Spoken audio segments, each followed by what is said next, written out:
So, time to take you through the Sunday papers once again. Here with me this morning are journalist and political commentator Jade Azim and Martina Baert, who's political correspondent with The Sun. So, welcome back to both of you. Let's go to the Observer's front page, first of all. Jade, you've picked this out. We've dealt with their main story about the new definition of extremism in the last hour, but the other story on their front page has taken your interest as well. The headline there, Labour Party steps up its preparations to govern. Yes, so this is a story about how the leader's office, Sir Keir Starmer, has started his first round of access talks with Simon Case, who's obviously the Cabinet Secretary, and also with the wider civil service. This isn't out of the ordinary, so this tends to happen about a year out from an election, but obviously it's intensifying that sort of that feeling that Labour is preparing for government. And Keir Starmer has said that the shadow cabinet members are also going to meet permanent secretaries before Easter.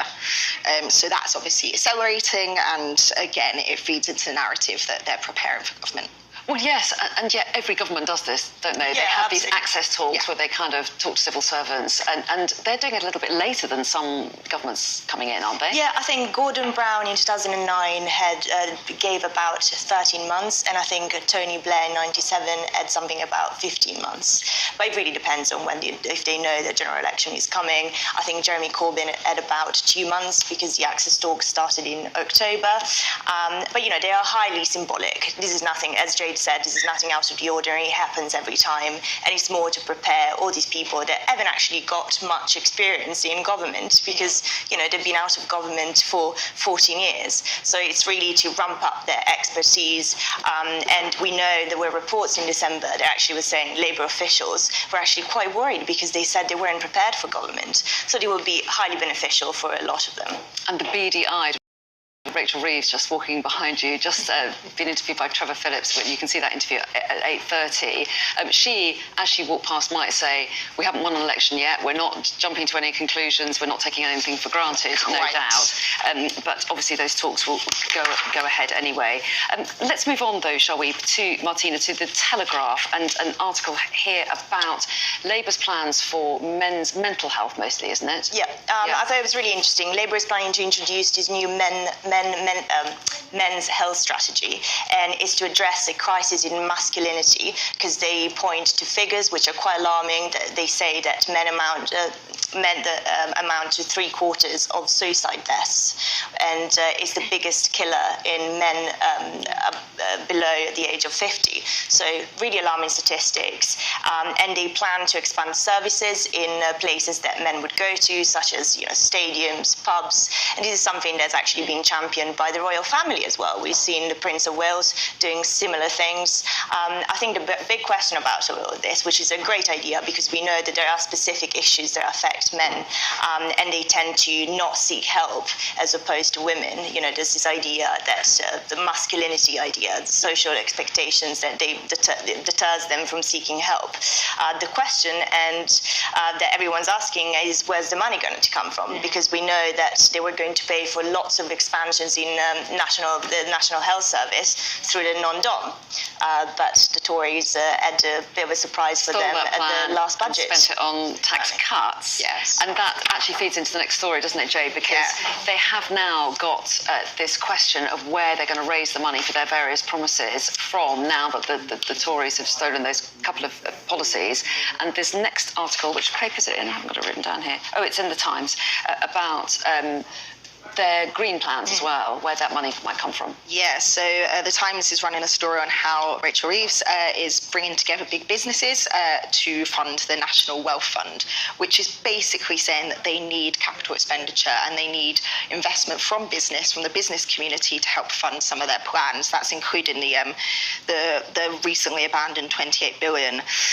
So this is because the government has taken away quite a few options for them, such as the non-doms, which is now going towards tax cuts rather than the NHS and breakfast clubs, which Labour had planned for.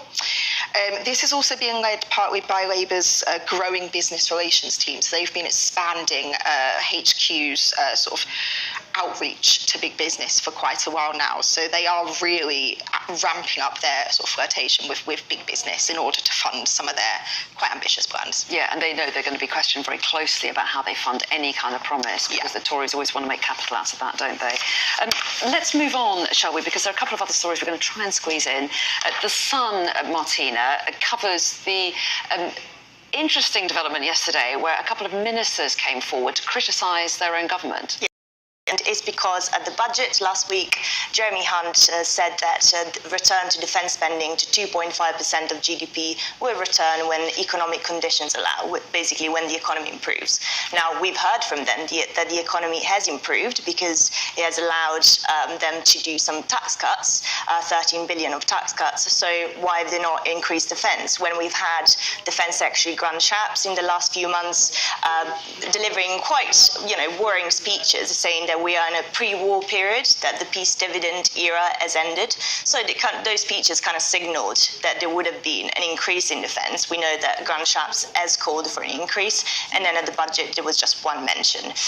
Now, in the Sun reports that Security Minister Tom Tugendhat and the Foreign Office Minister Anne-Marie Trevelyan used OPED on LinkedIn, which is a bit strange, but to basically say that we need to ramp up our defence spending because global tensions are rising. We've got a war in Europe and a war in the Middle East. Yeah, and it's interesting that there were 5 former defence secretaries, Tory defence secretaries, criticising the government as well yesterday. But the fact that there are serving ministers, Jade, what does it tell us, do you think, about the mood within the Tory party? And it kind of links into the next story as well, doesn't it? That you've spotted in The Observer. Yes, so they're obviously quite worried about their reputation across the board, but they've already lost their lead on the economy. Now they are obviously quite worried about losing their reputation on defence. Obviously, the Tories have generally been the natural party of defence, as they've seen it. They've always led the polls in terms of how voters perceive them as the stronger party on this. Now it seems they're also worried about losing that reputation as well.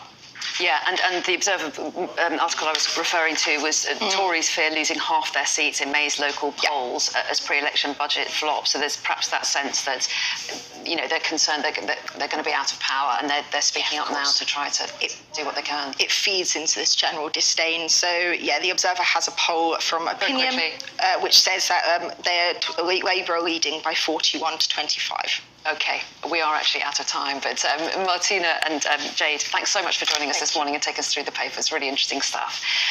Do stay with us. We've got all our top stories coming up next.